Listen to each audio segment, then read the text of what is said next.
Many of us are preparing to celebrate Thanksgiving, but a Harford County family wants us to remember someone they've lost and help. Yeah, Mary Kelly was a loving mother of two, but back in the spring of 1988, her life was cut short. And Jeff Hager works for you to put the heat on this cold case. Time has done nothing to erase her memories. I remember I cried a lot. I still do cry a lot. It's hard. Do we like this one? I like that one. For the family of Mary Kelly, what happened 22 years ago continues to haunt them. It really is as if somebody came in and ripped the heart of our family out. Mary Kelly was one of 9 brothers and sisters in a prominent Bel Air family. Plagued by a troubled marriage, Mary left her husband to raise her 2 young girls, ages 4 and 5, on her own. She was the heart and soul of their family, never forgetting a birthday and insisting upon family dinners every Sunday. She wouldn't let you end a phone conversation without saying, "I love you." On the night of April 21st, 1988, everyone was stunned when the dedicated mother disappeared. Mary's brother Steve was 14 at the time. I remember it like it was yesterday. Steve got off the bus from school and knew something was wrong when he saw his driveway filled with cars belonging to his brothers and sisters.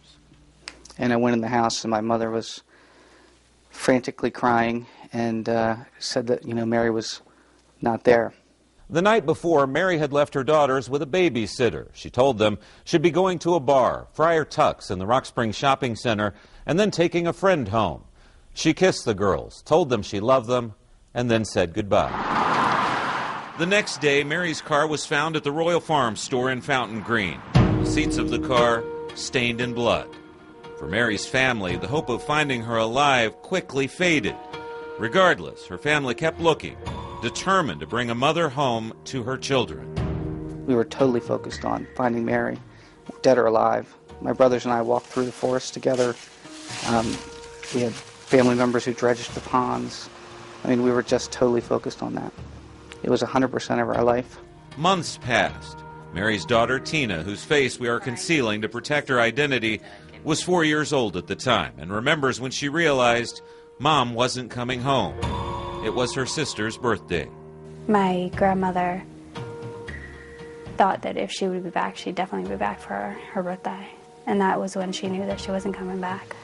That fall, Mary's remains were found in a wooded area, not far from her home, off Patterson Mill Road. An autopsy was performed on Mary's body. Her cause of death was never determined. Police always suspected foul play, but after years investigating the case, Mary's killer was never found, and her case went cold. These kids didn't ask to be victims. And that's what drives me every day to just keep chipping away. This is 2 pictures of Mary's car. This year, Mary's case fell into the hands of cold case detective Sergeant Tina Becker when some new physical evidence came forward. But she still needs more to solve Mary's case. I know there's people out there that, at a minimum, have at least heard rumors of what happened to Mary. And I would just encourage those people to come forward. She hopes they'll come forward to help a grieving family.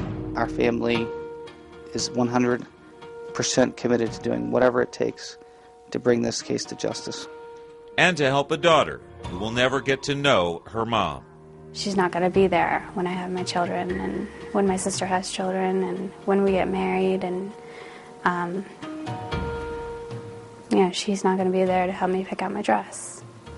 The effects of a life cut short still felt by those who loved her. In Harford County, Jeff Hager, ABC 2 News. All right, listen, it's been 22 years. Somebody knows something. Help this family out tonight. We put these numbers up on our screen. No tip is too small. 1-866-7-LOCK-UP. Text your tip to the crimes or submit your tip online. Just log on to metrocrimestoppers.org.